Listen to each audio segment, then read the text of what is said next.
When everything falls silent, two lions appear. In the heart of the African savanna, where the wind whispers stories and birds observe from above battles rarely seen by humans, two lions emerged. No sound rises above their roar, and no shadow dares approach the arena of confrontation. One lion carries in his eyes the weight of the years, the wisdom of wars, and a past in which he fought every battle as if he already knew the outcome. The other, like a block of iron, knows no mercy and never hesitates to strike. A moment of silence, then a long gaze separating a bloody past from a future that spares only the victor. In this legendary encounter between Makulu and Dreadlocks, power meets wisdom, and all the lessons of the wild are summoned to decide a battle where there is no place for weakness. And everything we tell now leads to that moment, the showdown from which there is no escape. When all chapters are closed and a single chapter begins, where no one returns the same. So stay with us until the end, because the end will be the beginning of the greatest duel. Who is Makulu? The wise leader. Makulu was born in 1998 in a legendary pride known as Sparta. From a very young age, he faced existential battles with hyenas and fierce lions competing for resources. He wasn't just a lost cub, but a leader in the making, destined to defy the very laws of nature. Makulu wasn't only strong in body, but also in resolve. When he went missing as a cub and later returned to his pride to find rejection in the eyes of some, he didn't break. Instead, he turned isolation into training and exile into fuel until he became the pride's primary weapon. He led his first battles against the Split Rock and Milwaukee Lions while still in the prime of his youth. Then, he orchestrated an exceptional alliance of 5 brothers, forming the fiercest pride the Sabi Sands had ever known, the Mapogo Coalition. But the greatest challenge to his leadership wasn't his enemies, it was his own brothers. When Mr. T dared to challenge his authority, Makulu didn't back down. He fought him, defeated him, and proved that only those who have faced the hell of hard decisions are fit to lead. Makulu was more than a leader. He was a commander whose name carried weight. Who is Dreadlocks? The destructive force. In a ruthless world, where life belongs to those who strike first and destroy without remorse, Dreadlocks was born.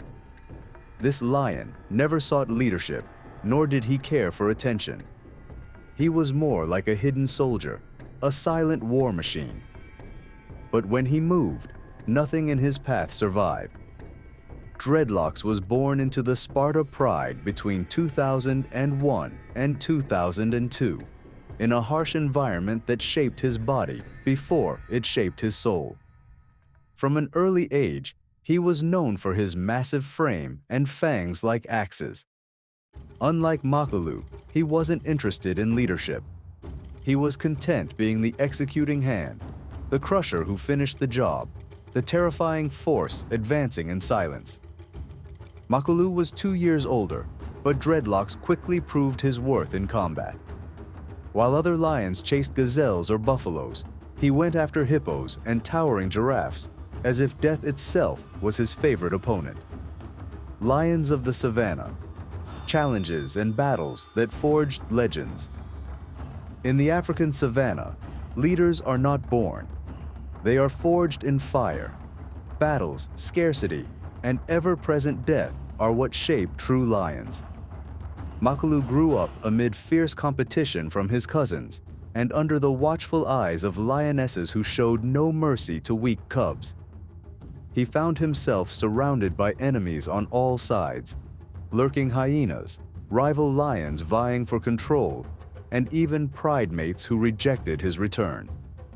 He had no choice but to assert himself through intelligence, not just muscle. The savannah was his classroom, and his battles were his textbook. from which he emerged not only a fighter, but a wise lion who knew when to strike and when to wait. Dreadlocks, on the other hand, lived in a world that only believed in survival of the strongest.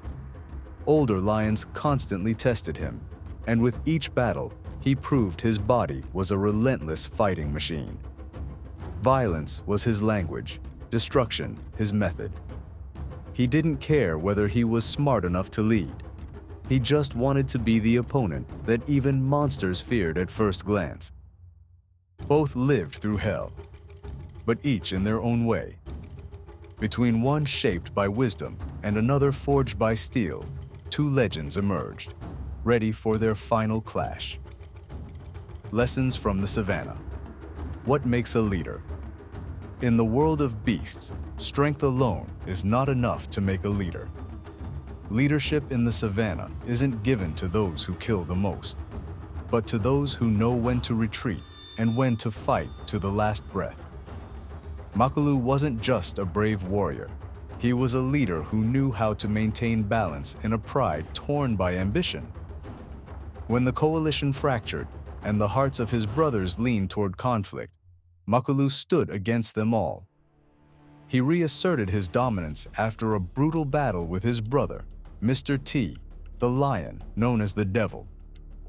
At that moment, he proved that a true leader does not back down, even from those he loves, because leadership sometimes means choosing between blood and tears. As for Dreadlocks, he was always on the front lines. He didn't care much for managing the coalition, but he was always present in the major battles, like a sword that precedes words. His bravery was undeniable, but it wasn't enough to create balance within the pride. And when conflicts intensified, Dreadlocks chose to stay with the leader, Makalu, because he understood that a true leader isn't the one who shouts the loudest, but the one whose voice is heard, even in silence. Those pivotal moments are what define the difference between raw power and wisdom. Makalu versus Dreadlocks, the moment of collision. Heavy steps shake the ground. Dreadlocks emerges from the trees like a moving wall, his muscles tense, his eyes burning with challenge. Every movement in his body is built to strike, to crush, to destroy. He doesn't just roar, he declares war. On the other side stands Makalu, still, unblinking, unmoving. His eyes move ahead of his body, watching, calculating, and waiting. Makalu doesn't need to show his strength. His strength is revealed in stillness. And here, the narrator's voice is heard. In this clash, strength alone is not enough. Dreadlocks will land the first blow, and it will be devastating. His muscles were made for destruction, and his attacks know no mercy. But now he faces someone who relies not on muscle, but on intelligence and timing. Makalu doesn't defeat his enemies with brute force, but with a plan. He will wait for the perfect moment to bring Dreadlocks down with a single decisive move. Yes, Makalu will be wounded, but in the end, he will win. Because wisdom always triumphs over violence, and the true leader knows how to end the fight. Psychological and tactical analysis of Makalu was not just a traditional leader driven by instinct. He was an exceptional mind inside a lion's body. His decisions weren't impulsive. They were built on precise observations of the terrain, the state of the enemy, and even the behavior of his brothers within the coalition. He tested the patience of the lions around him and assessed their reactions during tense moments to determine who belonged on the front line and who needed to be sidelined to preserve the coalition's balance. Psychologically, Makalu carried within him layers of tension born from losing his brothers in battles, or to humans. Yet he never allowed grief to distract him. He turned pain into a silent strength that grew stronger with every loss. His leadership was built on inspiration, not coercion. Lions followed him because they saw in him what they didn't see in others. a lion who never wavered in storms and never left the battlefield until he ensured everyone was safe. The dark side of Dreadlox, when strength becomes a flaw. Despite his massive size and exceptional ferocity, Dreadlox didn't always choose the smartest battles. He was often driven by reactions rather than strategy, frequently rushing in without thinking about the consequences. Many of the fights he engaged in were unnecessary, mere reflections of an internal anger that was never fully understood. At times, he lacked a broader vision, disrupting the coalition's formation with erratic solo actions. And when the coalition began to fall apart, Dreadlox had no plan to preserve it.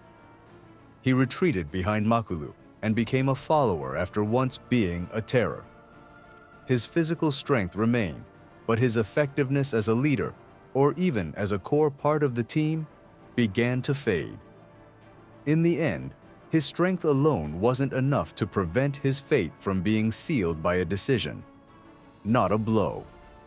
The power of alliances. And who made whom? You can't talk about Makulu and Dreadlox without mentioning the coalition that brought them together, which formed a crucial part of their strength. The Mapogo Coalition wasn't just a group of strong lions. It was a complex structure of roles and responsibilities. Makulu was the intellectual backbone, while Dreadlox was the hammer that struck when ordered. But who made whom? Did Makulu make the coalition, or did the coalition make Makulu? The clearest truth is that Makulu never needed anyone to prove his leadership. He was born in the heart of conflict and raised through war. Dreadlox, despite his might, only truly emerged under the coalition's shadow. When Mapogo dissolved, Makulu remained in the spotlight, leading, confronting, maneuvering, while Dreadlox's aura gradually faded until his story ended in relative silence. Makulu x Dreadlox. The end of comparison, the birth of a legend. Perhaps Dreadlox was fiercer, and maybe his blows dropped enemies before they could flee. But in the world of the wild, and in the pages of history, only minds that led and souls that endured are remembered.